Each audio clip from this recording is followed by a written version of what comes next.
কারণ নির্বাচন ব্যবস্থা কি হলে ভালো হয় ওইটা নিয়ে কিন্তু বলেন বিএনপি, কমিউনিস্ট পার্টি, অন্যরা আমরা দীর্ঘদিন ধরেই কথা বলে আসছি।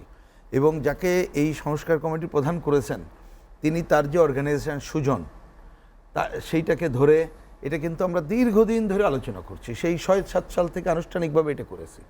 কথার কথা বলি, দেখেন একটা অনেকেই এটা তো জানেন যে স্থানীয় সংস্কার ও সংস্কার নিয়ে কথা বলা হচ্ছে। ওই ৬-৭ সালে দেখবেন ৩ খণ্ডের ডাউস বই রচিত হয়ে আছে।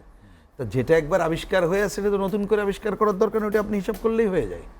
আপনি বোঝার জন্য বলি, আজকে যেমন অর্থনৈতিক অন্যান্য সংস্কারের কথা হচ্ছে, অনেকে হয়তো জানে না যে ৯০-এর গণঅভ্যুত্থানের পরে আমাদের শ্রদ্ধেয় রেহমান সোবহান স্যারের নেতৃত্বে তারা বিনা পয়সায় যে কাজ করে দিয়েছিল সেই খণ্ড তো অতীতে কেউ খুলে দেখেনি, সেইগুলো তো আছে, হয়তো সেটাকে আপডেট করতে হবে। তার মানে আমি বলছি প্রচুর যেটা করা আছে খুব ইজি করা যেত, ৯ মাসে কিচ্ছু হয়নি।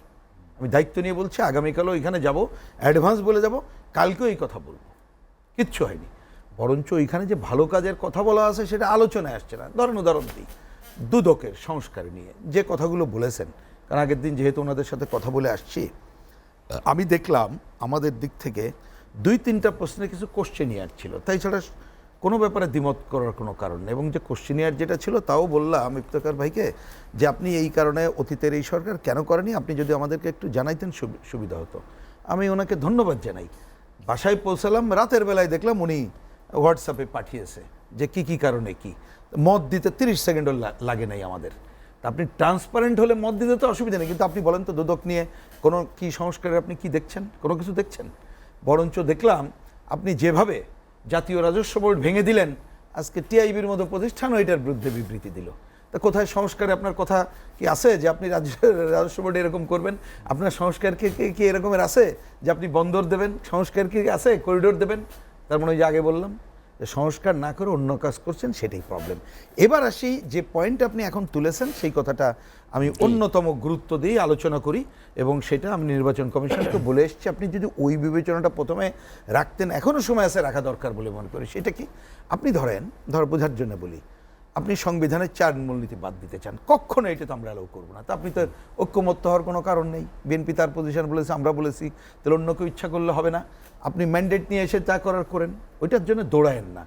দরকার যেটা ছিল, আমরা সেদিন ওনাকে বলে এসেছি এবং বিএনপির নেতৃবৃন্দের সাথে আমাদের মাঝে অনানুষ্ঠানিক যে বৈঠক হয়েছে সেখানেও কিন্তু আমরা 4টা পয়েন্টের লাস্ট পয়েন্ট কি আলোচনা করেছি জানেন? যে আমাদের রাজনৈতিক সংস্কৃতি নিয়ে ওনাদেরকেও বলেছি যে আমরা এখানে যে রাজনৈতিক দলগুলো আছি বা নতুন যারা আসতে চান, নতুন যে দল, আমি সেটা নিয়ে কোশ্চেন করতে চাই না, কারণ ওই দলের এখনও ঘোষণাপত্র গঠনতন্ত্র প্রণীত হয়নি। ওনারা আমাদের কাছে আনুষ্ঠানিকভাবে আসছিলেন, আমরা ধন্যবাদ জানিয়েছি। ওনারা আমাদেরকে যা অফিসিয়ালি বলেছেন তারা জানতে চান, শিখতে চান, সেটা থাকলে তো কোনো অসুবিধা নেই, আমাদের কাছে দরকার নেই, নিজেরাই শিখুক। কিন্তু আমরা বলেছি যে আগে আপনাদের ঘোষণাপত্র গঠনতন্ত্রটা দেন, তাইলে না বুঝবো যে কী। তো ওনারা বলেছেন আমাদের 1.5-2 মাস লাগবে। ওয়েল, কোনো অসুবিধা নেই, সেটা তারা করুক ধীরে সুস্থে। কিন্তু আমরা যদি এই যে মানুষের কাছে যে রাজনীতি বিমুখতার একটা চেহারা তৈরি হয়েছে দীর্ঘদিন ধরে, আমরা বরঞ্চ যদি সেই জায়গায় প্রথম দিন থেকে উদ্যোগ নিতাম যে কি করতে পারি আমরা রাজনৈতিক দলগুলো, তাতে যদি আমরা একটা আচরণবিধি করে সেইটা আলোচনার মধ্যে যে সে ব্যাপারে আমরা ঐক্যমত্য পোষণ করতে পারতাম, তাহলে কিন্তু সংকট হতো না। 90-এ কিন্তু করা হয়েছিল। কথা রাখে নাই বলে তো আপনি হতাশ হওয়ার কোনো কারণ নেই। এবং অনেকে বলে 90-এ রাখে নেই বলেই প্রথমে আগে ঢালাও বলার চেষ্টা করে। হ্যাঁ, আমরা তো ওই দায় নেই না, কারণ আমরা তো ক্ষমতায় যাইনি। কিন্তু মনে রাখতে হবে 90-এর গণ অভ্যুত্থান আর 24-এর গণ অভ্যুত্থান কিন্তু এক না। বোঝার জন্য বলি, এইবারের গণ অভ্যুত্থানের মধ্য দিয়ে মানুষের কাছে যে আকাঙ্ক্ষা প্রকাশিত হয়েছে, আপনি যদি দ্রুততম সময় নির্বাচন করে দিতে পারতেন এবং যদি আমরা এই ধরনের একটা আচরণবিধি করে সম্মিলিতভাবে বলতাম যে আমরা রাজনৈতিক দলগুলো এইভাবে বিহেভিয়ার করব, দেখতেন আমরা কেউ যদি ওর থেকে বিচ্যুত হয়ে মানুষই রুখে দাঁড়াতো। কিন্তু নির্বাচন যত দেরি করছেন এগুলো কিন্তু ফানুস হয়ে যাচ্ছে, মানুষ এগুলো সব ভুলে যাচ্ছে। সে বরঞ্চ বলছে হায় রে, কি করলাম, কোথায় চলে গেলাম। অনেকের কথা বলছি, আমি সবার কথা বলছি না। সচেতন মানুষ আমরা তো আর ওই ফাঁদে পা দেবো না, এইটা করব। তারপরে যখন সে দেখবে যে আধিপত্যবাদী দেশ, সাম্রাজ্যবাদী দেশ ডমিনেট করতেছে এদের কেউ, আমি সবার কথা বলছি না, কারণ এই সরকার তো এক সত্তার সরকার না, নানা গ্রুপের সমষ্টি হয়েছে। সুতরাং এককভাবে কিছু কিন্তু তারা করছে তা না। কোন রিজিম দেশ চালাচ্ছে আমিও তো বুঝতে পারি না, আমি জানি না। ওনারা যদি বড় দল বুঝতে পারলে আমাকে এখানে বোঝাই দিয়ে যাক, আমার আপত্তি নেই, আমি শুনতে রাজি আছি। তাহলে সুতরাং আপনাকে রাজনৈতিক সংস্কৃতি উন্নয়নের জন্যে, ওই দিনকে আমরা কিন্তু অলরেডি 13 তারিখে ওনাকে সংস্কার কমিটিকে বলেছি, আপনি যেভাবে ঐক্যমতের চেষ্টা করছেন সবটা পারবেন না, ঠিক আছে, যেটা ঐক্যমত্য হয়েছে সেটা আপনি বলেন, বরঞ্চ আপনারা একটা আচরণবিধি তৈরির উদ্যোগ নিতে পারেন বলে আসছিলাম। আবার এবং তাতে কিন্তু ঐক্যমত্য না হলে তখন জনগণই ব্যবস্থা করবে, কারণ আমাকে তো জনগণের কাছে যেতে হবে। আর জনগণের কাছে যাওয়া মানে এই কথাটা বলছি বলে আবার রিপিট করি, আপনি তো 18 কোটি মানুষকে এক জায়গায় বসাই তো মত নিতে পারবেন না, তাহলে তাকে ভোটের অধিকার দিয়ে যারা নির্বাচিত হয় তাদের মাধ্যমেই করার দিকে এগিয়ে যেতে হবে। মৌলিক সংস্কারের কথা হচ্ছে, ধরুন আমরা কমিউনিস্ট পার্টি, আমরা চাই কি সমাজতন্ত্র। সমাজতন্ত্র মানে কি? এমন একটা সমাজ যেখানে প্রত্যেকটা মানুষ তার যোগ্যতা অনুযায়ী কাজ পাবে, কাজ অনুযায়ী পারিশ্রমিক পাবে, এবং সমাজের একটা কালচারাল, মানুষের একটা সাংস্কৃতিক উন্নয়ন ঘটবে, যা দিয়ে সে এটা দীর্ঘ প্রক্রিয়ার মধ্যে আগাবে। তার জন্য আমাদের কর্মসূচি কি? আমি তো বলি যে বড় সংস্কারের কর্মসূচি আমাদের বিপ্লবী গণতান্ত্রিক পরিবর্তন, তার 17 দফা কর্মসূচি। দীর্ঘদিন লড়াই করছি, এখন কি আমি আশা করবো যে কালকে এটা হয়ে যাবে? এটা হবে না তো।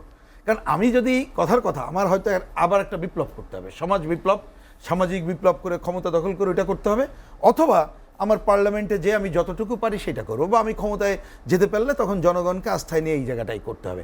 তাই ছাড়া আমি এইখানে যদি মনে করি ইন্টারিম গভর্নমেন্ট দিয়ে সব করব, তাহলে যেমন এটা হাস্যকর এবং কল্পনার জায়গা থাকবে, অনেকেই আমার কাছে মনে হয়েছে তারা এরকম অনেক কিছু মনে করছেন যেটা কাল্পনিক, বাস্তবে করা যাবে না।